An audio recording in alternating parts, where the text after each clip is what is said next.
Hey, good afternoon, everybody. It is time for the FBC Friday Five, the five things that you need to know about life at First Baptist Church of Oregon City, 819 John Adams Street, Oregon City, Oregon, the corner of Ninth and John Adams Streets in Oregon City.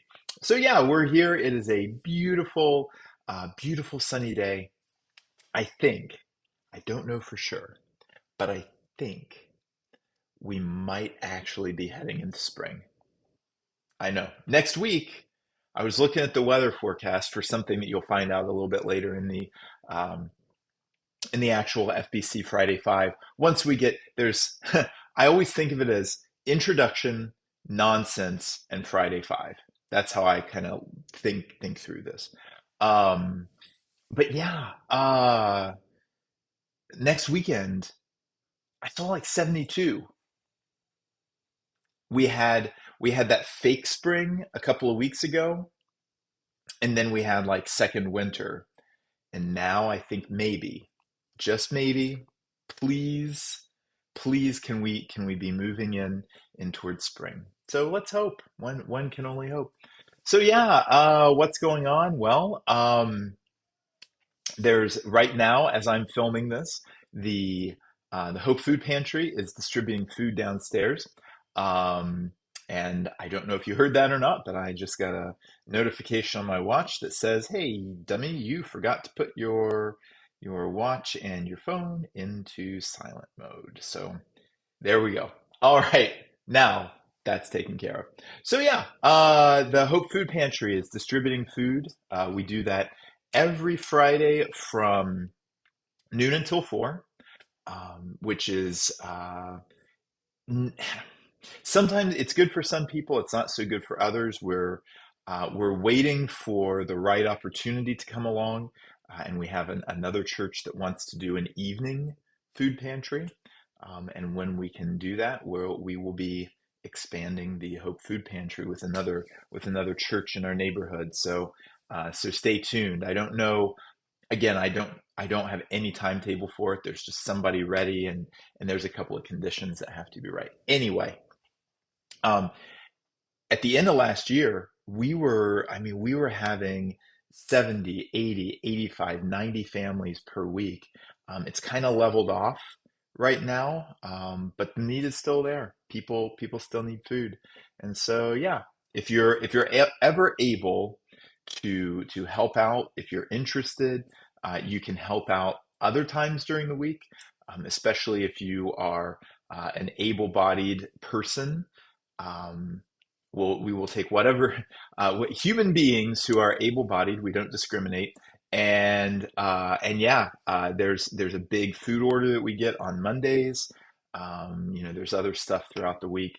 And so yeah, if you're interested in helping out, um, get in touch with the church, leave a comment, send a message, shoot me an email, um, and we'll be more than happy to get you helping out at Hope. That would be great. I've got my little I found this at grocery outlet. I've got this little Spindrift. It is mint and lemon and green tea. Um, that's pretty good. That's pretty good. I think I like it better than LaCroix. Um, but yeah, it's not bad for a little Friday treat. Treat yourself. And there you go. So what are we talking about today? Well, I woke up this morning and I had this in my calendar wrong. I absolutely did. I guess I didn't realize that today, March 8th, is International Women's Day. And so I anytime I can take the chance to praise the witness and the power of women in my life, in our world, yeah, let's do it. Let's do that thing. Um, and so yeah, we forget a lot of times, and this was my Easter sermon a couple of years ago. Um, we forget a lot of the times that the first Christian preachers, first going back, what's the job of a Christian preacher? The job of a Christian preacher is to proclaim the new life of the resurrection, to go and proclaim the resurrection to the whole world. And that's the job of the Christian preacher. And so the first Christian preachers, by definition, were the women who were sent from the angels, from Jesus, to the disciples to go and tell the others that Jesus Christ has been raised from the dead. And so that's what they went and did. And ever since then, largely in church history, um, we haven't had a huge, I don't want to say largely, that may be an exaggeration, but for a lot of places through church history, we haven't had a problem with the witness and testimony of women. Um, in fact, I was listening to N.T. Wright talk about this, and he said that the resurrection narratives are some of the first like written down parts of the Gospels, even before Paul. Paul is some of the oldest writing in the New Testament, closest to the life of Jesus. Um, but that there's evidence that the women give us evidence that the resurrections accounts were written down first because they are included there. But by 1 Corinthians 15, when Paul's writing people who were witnesses to the resurrected Christ, he leaves out the testimony of women because culturally that didn't fit. And and so yeah, so the resurrection narratives do have the women. N.T. Wright says they were earlier, and if N.T. Wright, he is the premier biblical scholar. He's approachable. He's brilliant. So yeah, I think we can go with that with great confidence. And so what I thought I would do today is take an opportunity and say, hey, I'll tell you how we approach women at First Baptist Church. And then I also want to, I've got a pile of books here, and I realize that thanks to the magic of video technology, for some reason that I'm not aware of, everything's going to show up backwards and blurry apparently because I've got that thing turned on so that you can't you can't see behind me because I've not finished cleaning my office. Sorry. But yeah, so so at First Baptist Church of Oregon City, let me just tell you, I affirm the leadership of women. I don't have any problem letting a woman lead. I think if we try to say that women shouldn't lead in the church, we're tiptoeing around some texts that distinctly speak otherwise, and we are putting a lot of emphasis on texts that don't mean exactly what we think they mean. And so, yeah, we have women in leadership. In fact, looking at our church officers, we have two women who are church officers. Our church clerk and our financial secretary are both women. And of the three boards that we have, two out of the three board chairs are women. Um, Two of our committee chairs are women. Anytime the Holy Spirit leads and the Holy Spirit pours out into God's people, we need to be paying attention.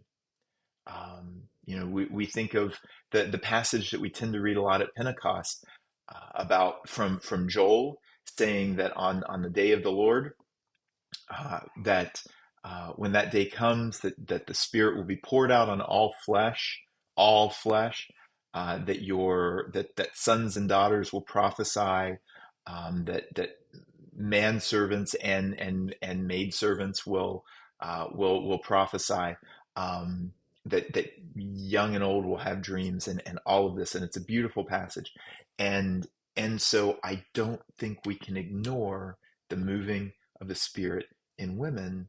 And if we read the New Testament, we see that leadership is a spiritual gift. Some people are leaders, some people are not called to be leaders. Leadership is a spiritual gift.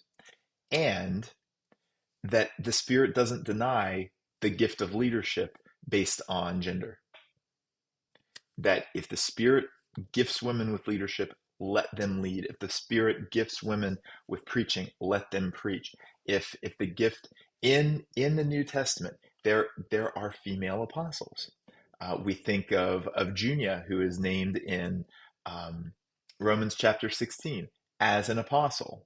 And so when you're looking in Ephesians chapter 3 at the fivefold gifting, you have apostles, prophets, evangelists, shepherds, and teachers. Women can do all of that. Women can do any of those. So I, in our church, under my leadership, I don't stop women from leading. I do what I can, anything that I can to empower women to lead, because I think it's important that we all know where we're coming from, that we all know that even though there is one Lord, one Jesus, one baptism, that we also know that within that, the early church fathers had this phrase, unity in diversity, that we are one in Christ, but we're all very different. And we need the diversity of the body of Christ to fully understand who God is. Because if God's image rests in all of humanity, then that means something. That matters. And if God has created humanity in a variety of different ways, we need to pay attention to that and consider and have the humility to say that we don't exclusively have the whole picture, any one of us. That's why we need to listen to each other, talk to each other, everything like this. So, all of that said, we're affirming women today here in International Women's Day. And there are lots of women who have influenced me in my life. I lost my father at a very young age. Um, and so I was raised a lot by my mother, my grandmother. I have a mother who still prays for me. My grandma is in the presence of Christ. Um, but yeah, and so this is important. Like there have been important, intelligent, well-spoken women who have prayed over me, who have nurtured me, who have corrected me when when necessary, and there's still, I look at my wife Katie, as she goes out into the world every day, and teaches and tries um, to be the presence of Christ in the midst of her classroom, um, in ways that the students don't even realize that this is what she's witnessing to, um, that she's loving them, that she's caring for them. And some days it is hard to be a teacher, and she doesn't always have an easy time at it. And she gets knocked down, but she gets right back up again, just like the Chumbawamba song "Tub Thumping," which was the anthem of sleepovers in middle school, for me anyway.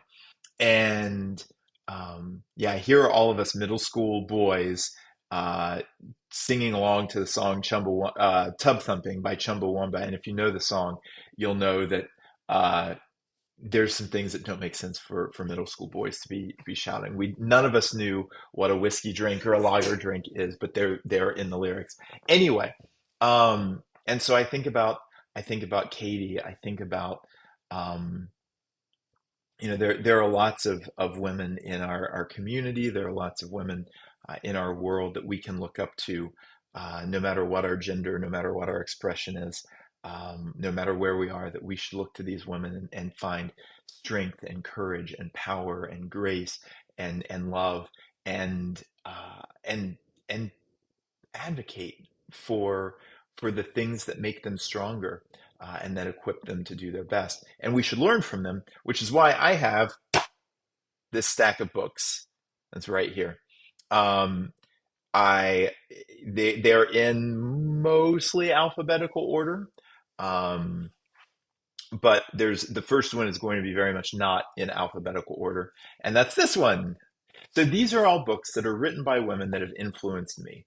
And this is the first book, and it came with a dust jacket, and I lost it at some point. I'm not a huge fan of dust jackets in general, um, but I definitely wanted to keep this one because I remember it being pretty, and then I lost it. So what are you going to do? So this is The Divine Hours by Phyllis Tickle, which is a great name, Phyllis Tickle. Tickle passed a few years ago, um, and um, she wrote a series of books, and I have all of those as well. It's exhaustive, called The Divine Hours. And for every day of the year, she has, uh, at different times a day, she has um, prayer liturgies.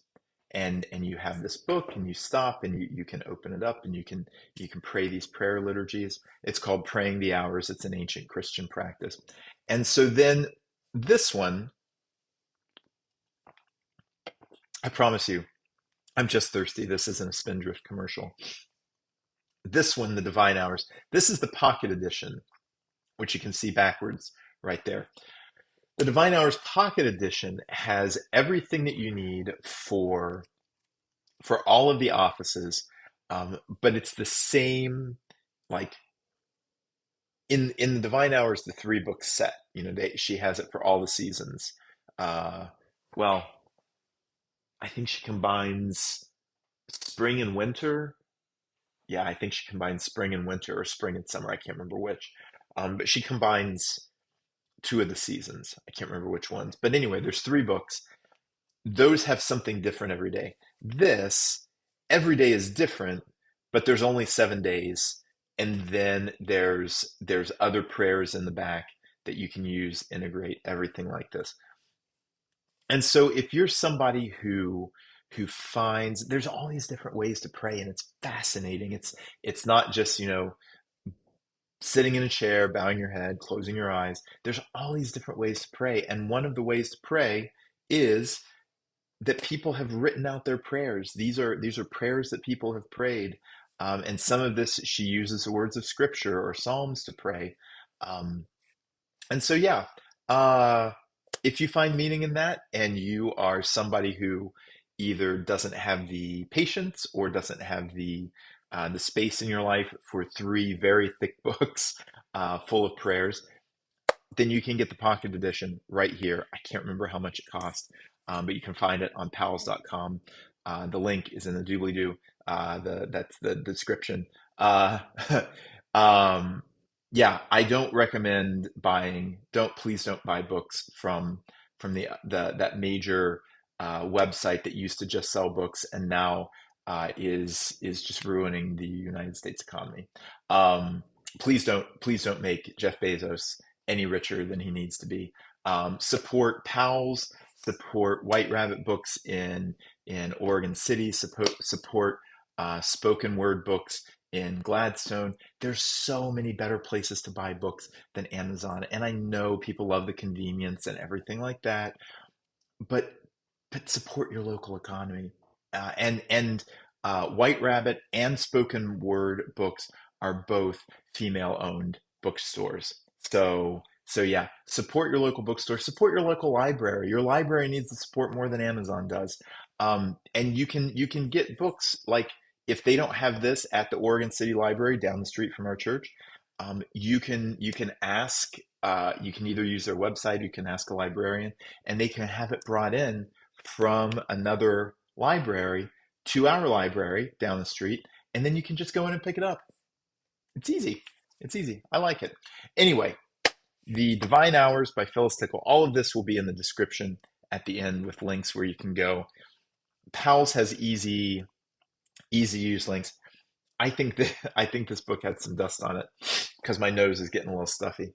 I don't know if you can tell by my eye watering and like my face getting pink. But anyway, there we go. So, book number two. This is the one that I held up earlier, and I know the text keeps going in and out.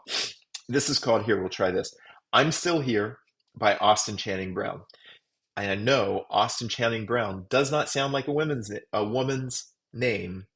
However, Austin Channing Brown, you find out very early on in the first paragraph, her parents named her Austin Channing Brown. Austin Channing Brown is a black woman, and her parents named her that so that when she would grow up and be applying for jobs, people would see the name Austin Channing Brown and think it was a white man and she would get past that first layer of discrimination that Black hires and people who've applied for jobs often face. This is her story.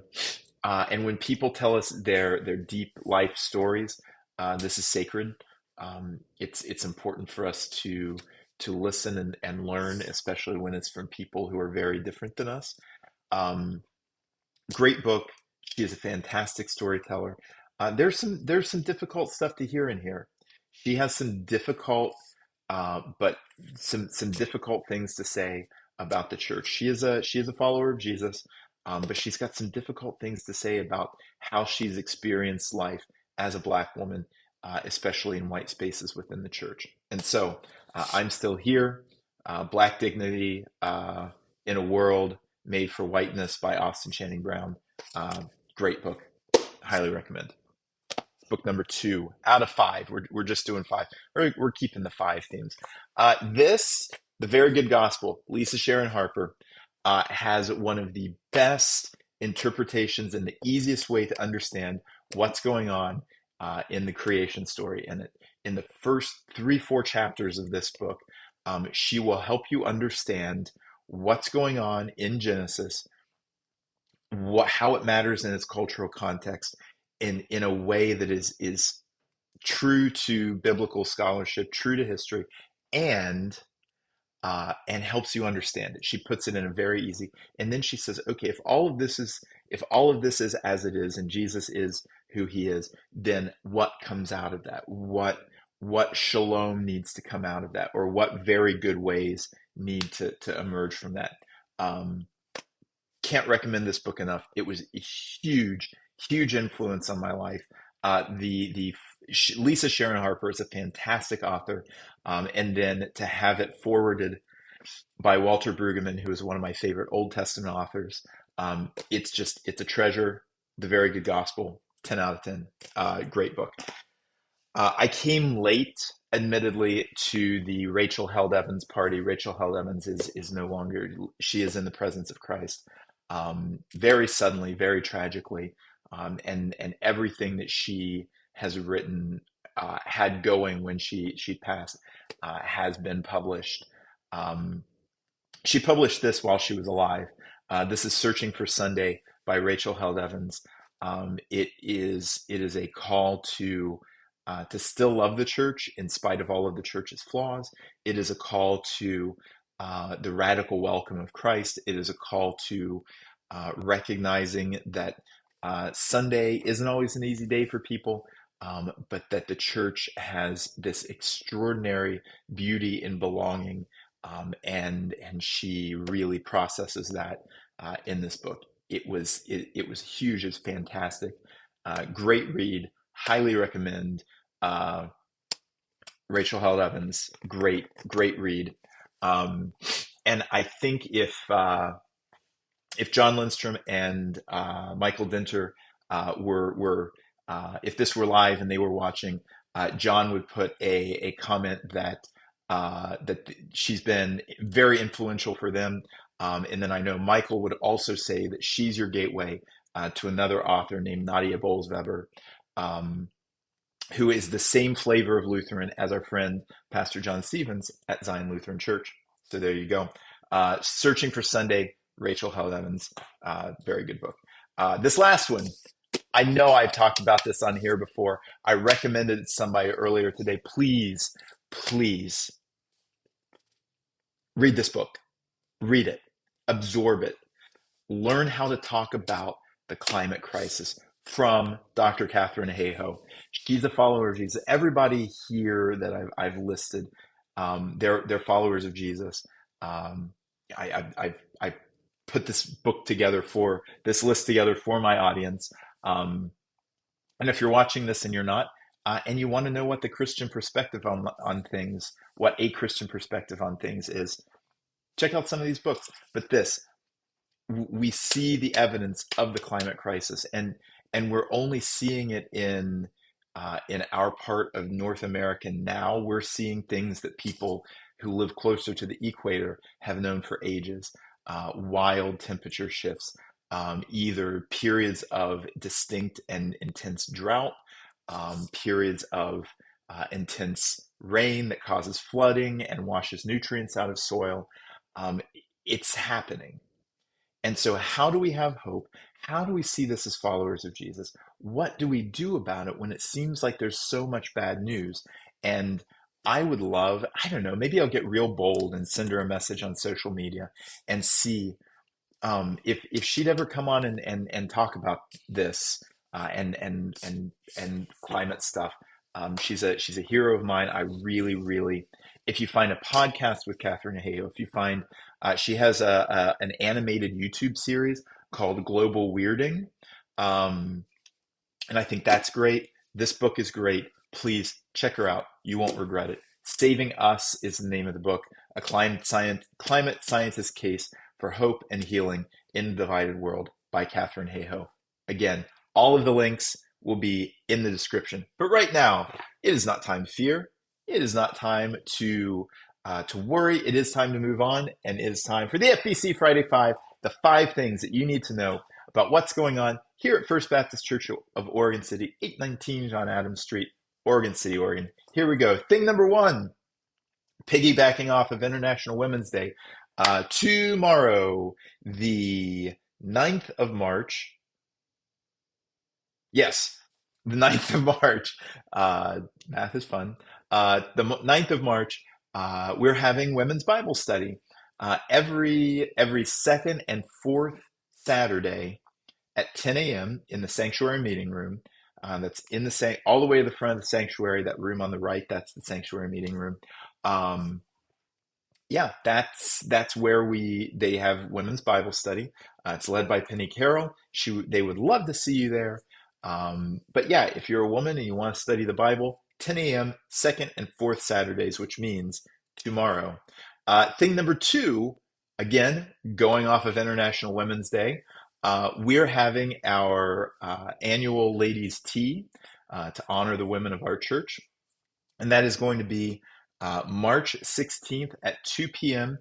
In the fireplace room. So that's downstairs. If you've got mobility issues, you're going to want to park on the 9th Street side of the building and go in the alley. And that's the mobility issues entrance there. If you don't have mobility issues, please consider parking around on the John Adams side and using the double glass doors. It'll take you straight downstairs, and there will be signs and everything like that. Our speaker is going to be Laura Young Birch, the executive director of Camp Arowana. She'll be happy to tell you. She's talking about what is life like now for a woman who has grown up and spent her whole life in the church. I talked to her about it this morning. She's very, very excited to talk about that. So that's thing number 2 on the FBC Friday 5. Thing number 3, worship on Sunday, 10:30 a.m. here at 819 John Adams Street, or on Facebook Live in cyberspace. You can watch all of that. Sometimes I do hand motions, hoping that like YouTube will pick this up as the thumbnail for the video, and I'll look super cool, like one of the Avengers or something like that. It hasn't yet, and normally I'm like, and if the thumbnail is this, you'll know what happened. I promise you, if that's the thumbnail, I'll use it. I'll use it. I promise you. You'll know. You'll know. Worship on Sunday, John chapter 3. We're moving right along. And Jesus is experiencing his own version of Nick at night. Nicodemus has come at the nighttime to talk to Jesus because he's kind of afraid for his reputation. And we're going to talk about snakes and salvation. What does an obscure story from the Old Testament about a bronze snake? Why does Jesus bring this up when he's talking to Nicodemus? That's 10:30 here or in cyberspace. That's thing number 3. Thing number 4 is this coming Wednesday, March the 13th, is our Lenten lunch and prayer walk. It is the next to last one. There's only 2 more of these left. And this one is going to be here at First Baptist Church at noon. And then as soon as that is over, weather permitting, we're going to go on a prayer walk. And a prayer walk is just a walk through the neighborhood. It's a nice, easy half-mile walk. It'll probably be about half hour to 45 minutes. We're going to take it slow, to see what we can notice, to see what we can see and reflect on and pray over in our neighborhood. And we'll have a prayer at the beginning, and we'll have a prayer at the end, and then there will be moments in between where you can stop to pray silently. And there will be a paper, there will be instructions. That's thing number 4. This Wednesday, March the 13th, here at First Baptist Church. Thing number 5, we are having another project party a week from tomorrow, March the 16th. That morning, we're having a project party, 9 a.m. to noon. At 10:30, we break for snacks. So no matter what your skill level is, come on out, help us get some stuff done, and we will be very, very happy to see you and to do that. So that's the FBC Friday 5. Those are the 5 things that you need to know about life here at First Baptist Church of Oregon City, as well as 5 book recommendations. Any links you need, it's all going to be in the description of this video, and we hope to see you Sunday morning here or here. Peace.